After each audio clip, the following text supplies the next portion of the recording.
forgot his name already. Mr. You are now live. Yes, Mr. Lemansky. And,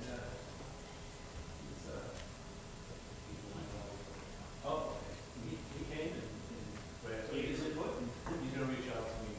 Yeah.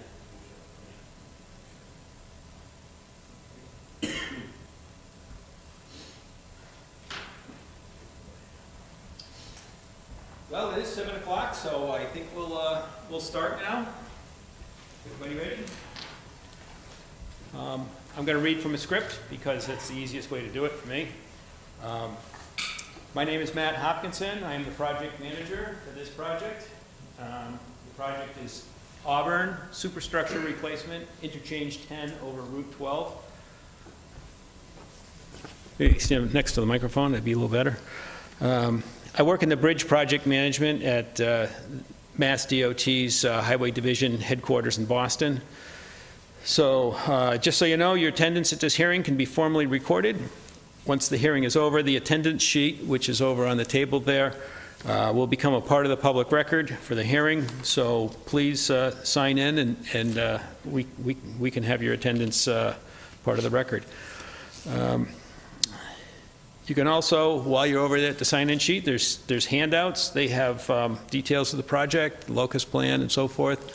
And at the end, I'll talk more about that. But there's a comment sheet at the back, at the very back, that you can use to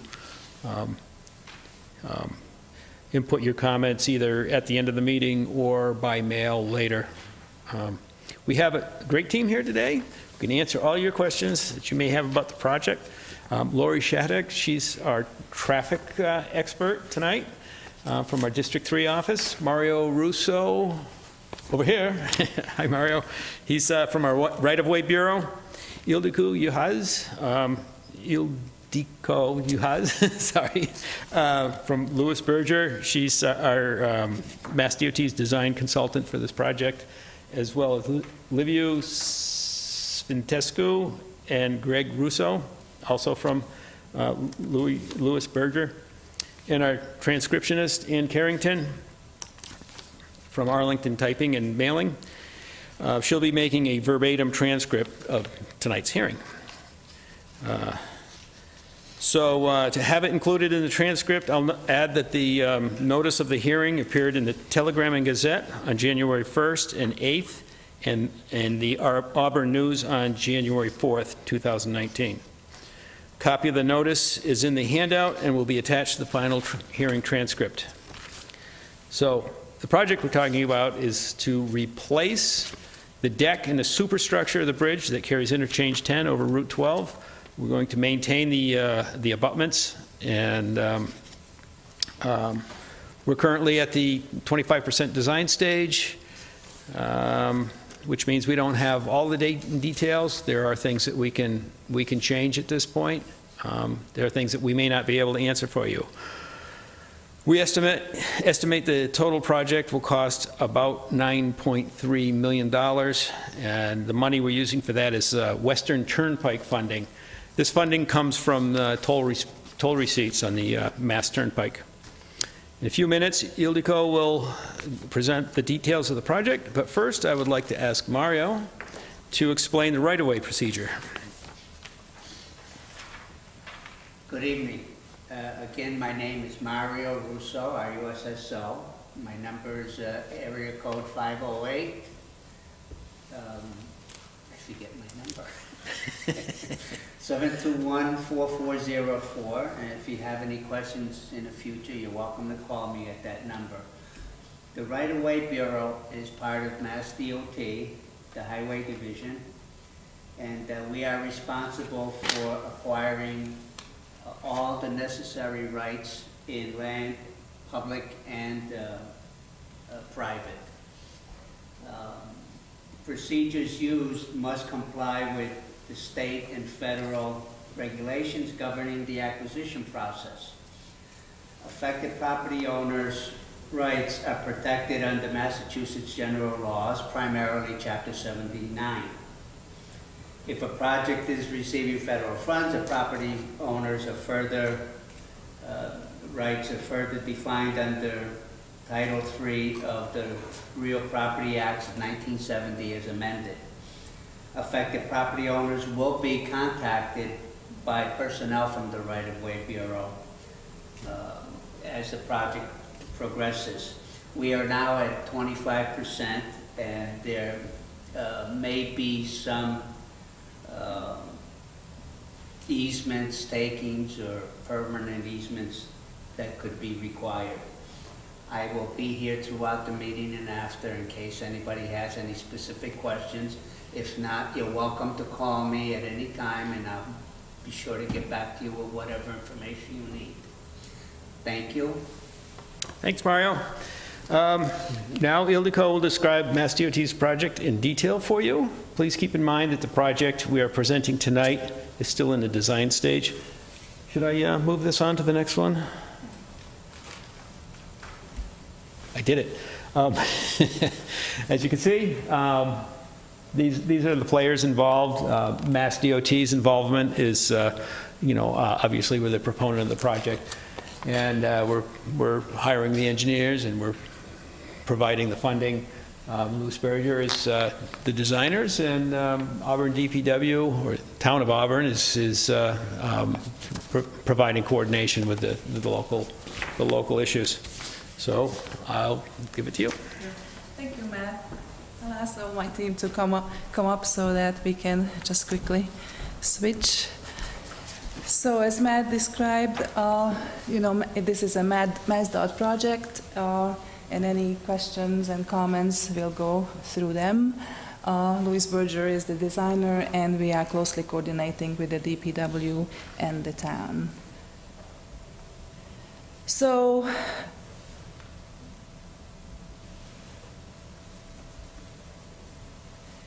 this map quickly shows the project area. The bridge replacement is going to happen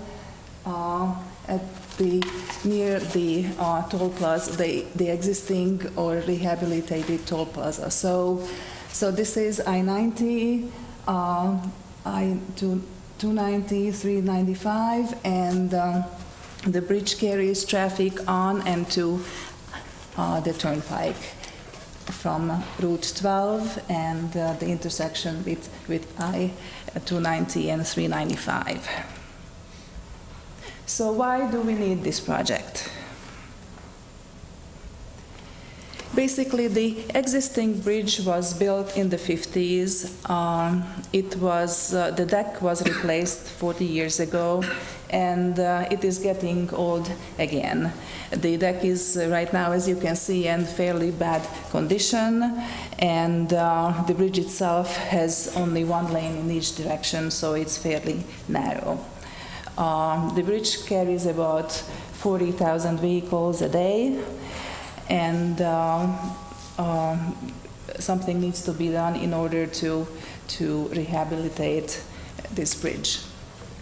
Similarly, the traffic conditions, these pictures don't quite show it, but the traffic can be backed up pretty well coming from the toll plaza. It narrows down. This is looking towards the bridge. It narrows down to one lane, and some of the yield conditions from the other ramps are undesirable as well. So by replacing the deck on the bridge gives us an opportunity to optimize and improve some of these movements.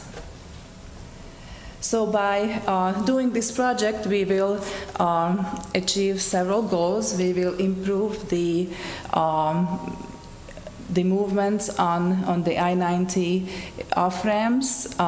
We'll improve some of the yield conditions at these ramps. We will replace the existing bridge deck, and that will accommodate 2 lanes in the southbound direction and 1 lane in the northbound direction. We will also replace the existing beams because they don't quite have the load-bearing capacity of today's traffic demands.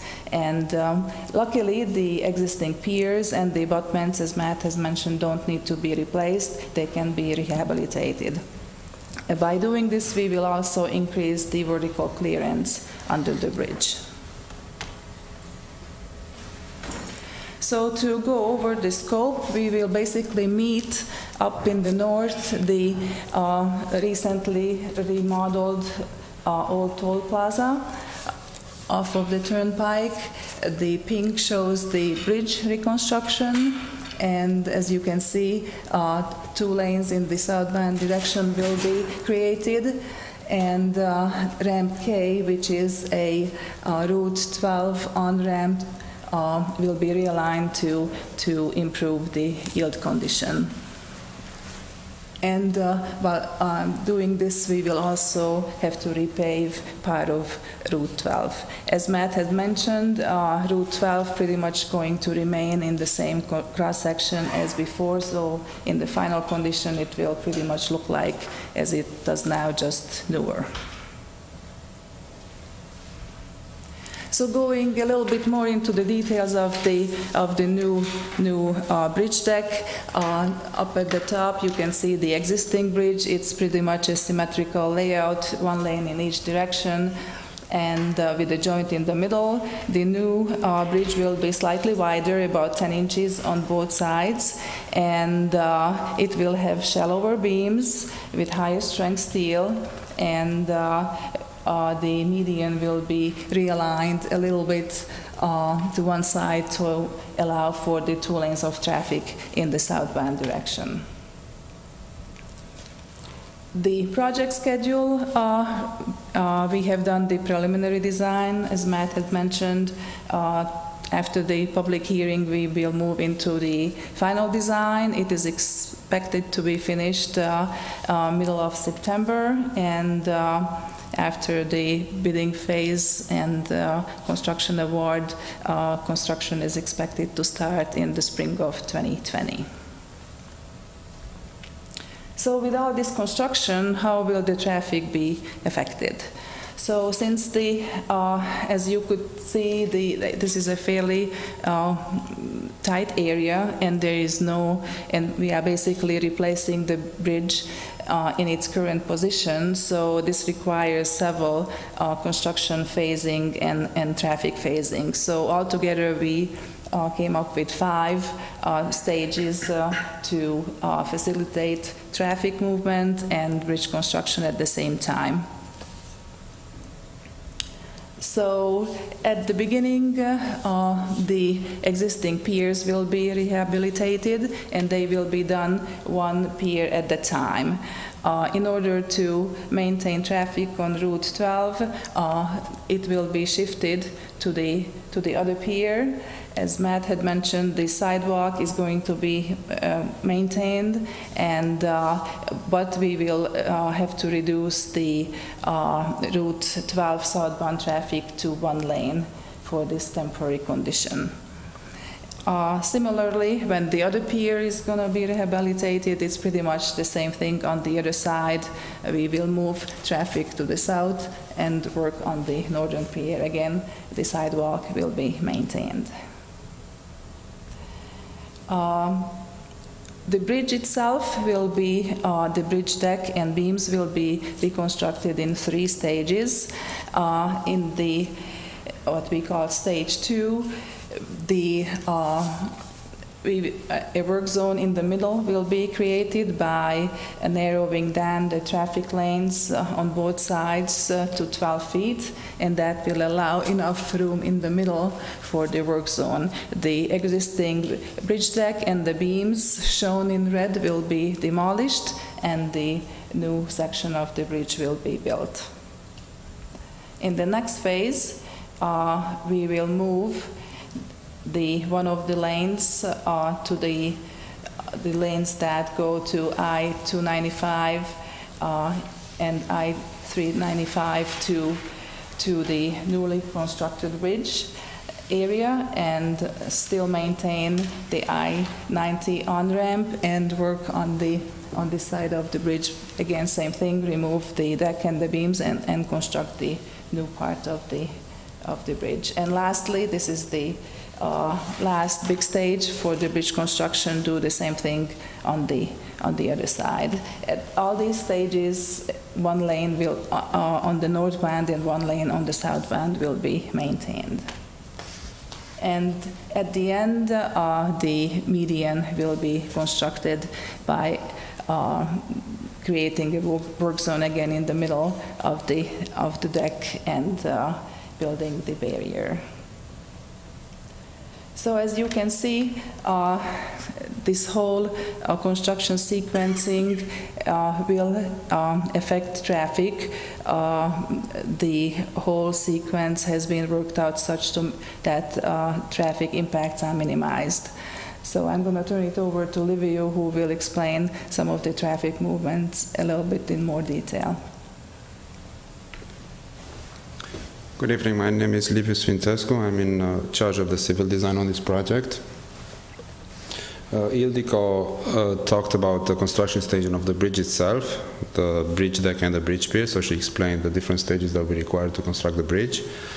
What I'm going to talk about is the full closures that will be needed in order to perform certain construction activities, which include lifting the beams with a crane over live traffic, placing concrete, constructing the new concrete barrier in the middle of the bridge, etc. So during these activities, both Route 12 and the bridge itself will have to be completely closed to traffic.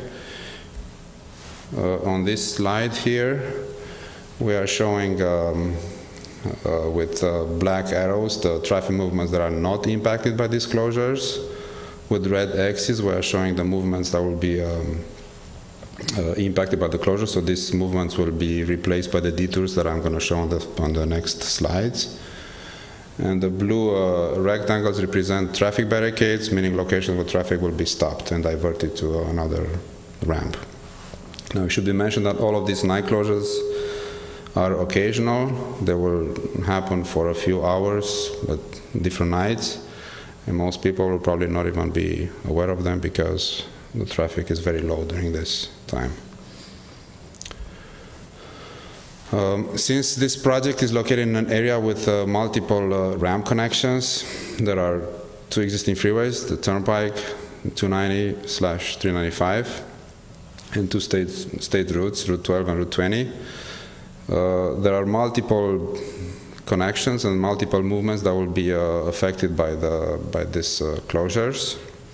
This map here shows all the 7 detours that will be, 8 detours, 7 detours that will be needed. And the next slides, I'm going to go through them one by one. Okay, this slide, we're calling this detour A. This is basically the detour for Route 12 northbound. So I'm going to try to show it on the map. So in today's condition, traffic is using Route 12 to access this point to directions to north towards Worcester. This area will be closed right here. So anybody wanting to go from this point to the north will have to take Route 20, then take the loop ramp onto 395, and then either use exit 7 here to access this residential area or access Route 12 up to this point where the Route 12 is closed. Or they can go to the next exit, which is exit 8, I believe, Swanson Road, and either turn left or right depending on the destination. The next slide shows the detour in the reverse direction. So this is this is a detour for Route 12 southbound.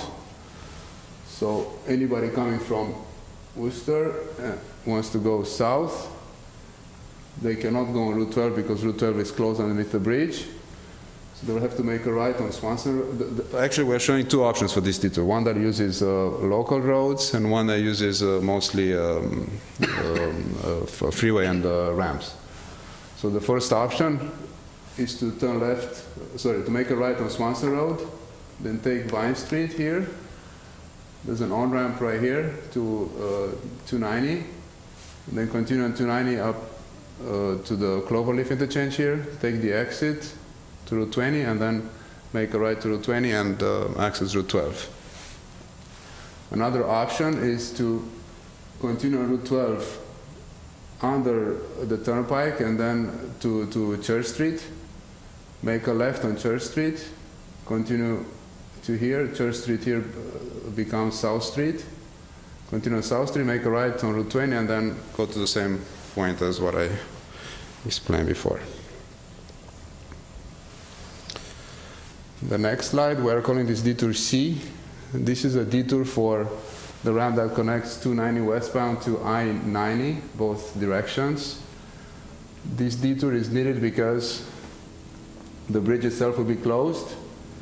In today's condition, people who travel on 290 and they want to go to I-90, they use this ramp here, the bridge, and then they can access I-90. However, since the bridge will be closed, they will have to use the previous exit. I think this is called Oxford Street, sorry. Make a left on Route 12, use 12 for a short length, and then take the on-ramp to I-90. The next one, this is a little bit light, so maybe a little bit difficult to see. This is a detour for pretty much for the movement that uses 290 and accesses Route 12. So in today's condition, anybody coming from the south who wants to go to Route 12, some people may use exit 7, so this ramp here, that takes them to Route 12. However, in the construction condition, they can still use exit 7 and use Route 12, but only to the point where Route 12 is closed. So if anybody wants to go beyond that point, they will have to use the previous exit, take the ramp, Route 20, and then that would take them to Route 12. Detour E is the detour that will replace the ramp that connects I-90 to 290 and 395. In today's condition, traffic from I-90 uses the bridge and a ramp that bifurcates with one ramp going north to 395 north and another one going south towards to 290 north, and then another one going south to 395. Since the bridge will be closed, all traffic will have to take the exit that is just before the bridge, get to Route 12, and since there is no traffic on Route 12, traffic will be able to cross Route 12, take the on-ramp, and continue on the same ramp as the existing condition. This will be what we call a controlled turning movement, meaning that police detail and flaggers may be needed to allow people to cross Route 12. The next stage, we're referring to this as detour F. So this is a movement that connects 290 westbound to Route 12 southbound. So in today's condition, people coming from the north on 290, they take this ramp right here, they make a left, access Route 12. However, Route 12 will be when Route 12 will be closed, traffic will have to take the next exit, so bypass this ramp, takes the next exit here, make a right on Route 20, and access Route 12 at this intersection, at the Route 20, the Route 12 intersection. The next detour is the detour for I-90 to Route 12 northbound. So for this detour in today's condition, people accessing Route 12 northbound, they take I-90 and then the loop ramp that's located here, this loop ramp right here. Since the bridge will be closed, everybody will have to exit prior to the bridge, take Route 12, make a left on Prospect Street, make another left on Route 20, then take the loop ramp back to the freeway 395, go north and exit either here at this ramp, or so exit either exit 7 or exit 8, depending on the destination. Again, this ramp provides access to this area, and this ramp here provides access to this section of Route 12 and everything to the north. I believe this is the last detour, detour H. So this one provides a connection from Route 12 northbound to I-90. In today's condition, that connection happens via this loop ramp right here. So people come on Route 12, they take the loop ramp, and they go to I-90. However, the bridge will be closed, so nobody will be able to travel across the bridge. So traffic will have to use Route 20, Washington Street, go take the loop on-ramp at 395, continue at 395 to the next exit, then exit to Route 12, and then take the on-ramp that is here to I-90. So that's it for the detours. And I'm gonna turn it over to Greg, who's gonna talk about the environmental permitting. Hey, I'm Greg Russo. I'm the environmental scientist on the project. I conducted the wetland delineations and I've been assessing the permitting requirements. For MIPA and NEPA requirements, we're seeking a programmatic categorical exclusion.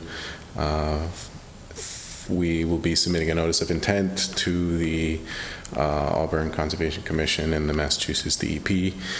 And then for the U.S. Army Corps, 404 Clean Water, we are just needing to do pre-construction notifications for general permits 1 and 10 for replacement of the bridge and transportation road work. So pretty simple. And, back to... So this concludes our presentation. Don't worry, even though those detours were quite numerous, they will only take 1 or 2 nights during the construction, different phases of construction, so they won't be like a permanent detour during this project. Now I'm going to turn it back to Matt, and he can close out the presentation. Thank you. Thank you, Ildiko, Liviu, and Greg. As you can see up on the screen, I have my contact information there. If you want to get a hold of me at any time, there's my email address. That's my, straight to me email address. I would point out also that the handout that we provide has another email address on it, on the last page, I believe, and if it's not there, I'll provide it. But that one gets logged into our public affairs system, and then if I don't respond to you, I hear about it. Seeing the huge crowd here, I don't think there's going to be too much trouble there. Anyway, that's the other thing is with the handout. There's a sheet in the back. That's a mail-in sheet. If you have any comments, I think it's online as well, isn't it, Bill? Yeah. So anyone that's listening in, they can download it and fill in the comments there. And if we get them within 10 days of the hearing, we can include them in the transcript. But whether that happens or not, we will certainly answer any comments or questions that come in that way. So, as I said before, what our hearing here is for is to get your input regarding the project. I have a whole list of how we go about taking input here tonight. First, elected or appointed officials get to talk, and then the general public gets to talk. So between you two folks, you can we'll take you in that order if you have any comments. If you want to make a comment, if you want to stand up and talk, please stand up, state your name, and then spell it for our transcriptionist so that she gets it right. And that's it. So I think Bill's the elected official here, appointed. Appointed. Just one quick question, Matt. Yeah. You may have mentioned it. What is the duration of the project? Ooh, I think it's 3 construction seasons. Is that right, or is it 2? It's 2 years. 2 years. 2 years. Okay, yeah. So I'm just used to number of stages times years, and that's what it is. But yeah, 2 years. 2 years to have that done. Okay, that's Bill Coyle. Billcoy. Yeah. Yeah. Okay. Yes, sir.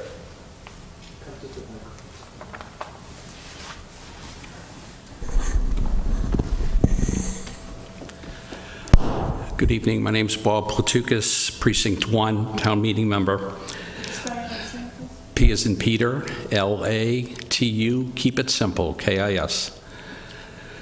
And I want to thank you for improving the bridge. And I know that MassDOT has some excellent engineers. As I drove home from the airport one night in that torrential rain, and there wasn't one puddle. All the drainage worked beautifully. So we're expecting the same in Auburn, as you did on the Mass Turnpike. I want to suggest a couple of little things. One is that you use some of the terms like east and west. The Mass Turnpike runs east-west, and that might be good for the signage, especially for people not from this area who don't know that Framingham is east and Springfield is west. It's only a suggestion.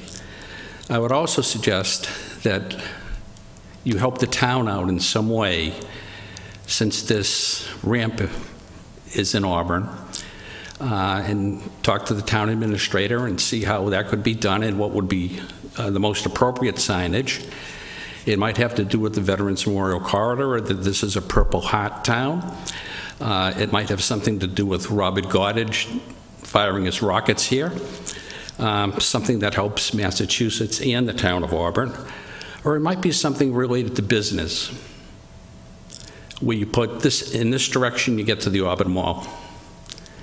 I think something like that would be a little something back to the town of Auburn from all the disruption. I was a little concerned when you mentioned Swanson Road, and perhaps you'll look at that turn if you haven't taken it recently. If you get off onto Swanson Road and you're going to take a left-hand turn, you're taking your life in your own hands. It's a tough turn, and there's a barrier there on the bridge. And if there's something you can do about that to make that a safer turn, that would be great. Are you asking for that during construction, when we're utilizing it, or? No, sir, it's only a suggestion. Yeah, but Yeah. I mean, is it something that a permanent fix would be? You could probably talk to the town and see if they consider it the same as I do. I know an awful lot of town residents that don't want to make that turn. Okay. And when you make it, someone may cut you in half, coming down a hill heading for the mall. So I've talked about signage. One concern that I had, and I think it's a problem in the state of Massachusetts in several areas, and that's exit ramps. And it seems like you're very stingy in providing 2 lanes to get rid of bottlenecks. Let me give you an example. You're on the Mass Turnpike, you're heading towards Boston. You get off at 495. The exit ramp starts off with 2 lanes. Before you leave the ramp, both lanes are squeezed into 1. Now, I had someone pass me from Ontario in a van. I knew it was going down a 1 lane, but there's no way she could know it. So she passed me to the left, and for some crazy reason, there's only 1 lane. You start with 2 for 300 yards, and then the last 100 yards, you bring it down to 1 lane. I don't understand that. I hope nothing like that is going to be part of this project. I'd like to see 2 lanes on all the ramps, not just the exit ramp, but the on-ramp. I think that would help to alleviate. I want to thank you very much for allowing the input, and I think it's going to be a great project. Okay. Thank you. I guess that's as many comments as we're going to get tonight. And anyone else have anything else to say? All right, then I'm going to close the hearing at 7:34 p.m. And if anyone wants to take a look at any of the information we have here before we go, we'll be happy to stick around and answer any other questions that come up. All right, thank you. Thank you.